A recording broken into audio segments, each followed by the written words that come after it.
మొన్నందరూ ఎర్ర చందమామను చూశారు కదా, ఆ కలర్ ఎలా వచ్చింది, ఎందుకు వచ్చింది అన్న డౌట్ వచ్చిందా మీకు? అసలు ఈ రెడ్ మూన్ గాడిని చూడాలంటే ఫుల్ మూన్ ఉండాలి. దానికి ముందు మన మూన్ మామ డైలీ రొటీన్ మీకు తెలియాలి. మామ కంటిన్యూస్గా ఒక ఆర్బిట్లో భూమి చుట్టూ తిరుగుతాడు. 29.5 డేస్లో ఒక కంప్లీట్ రొటేషన్ వేస్తాడు అనమాట.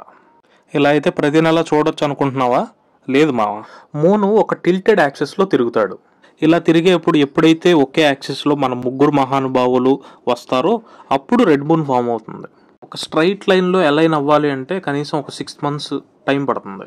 మూన్ ఎప్పుడైతే సన్ డైరెక్ట్ లైట్ నుంచి ఎర్త్ షాడోలోకి వస్తాడో ఈ షాడో కనపడుతుంది కదా, దీన్ని పెనంబ్రా అంటారు. ఈ టైంలో మూన్ మామ కొంచెం నల్లగా అవుతాడు. నెక్స్ట్ ఇంకా డార్క్ షాడోలోకి ఎంటర్ అవుతాడు. ఈ షాడోని అంబ్రా అంటారు.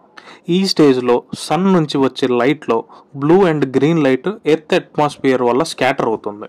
లాంగర్ వేవ్ లెంత్ ఉన్న రెడ్ కలర్ రిఫ్రాక్ట్ అయ్యి మూన్ మీద పడడం వల్ల ఎర్రగా కనబడతాడు.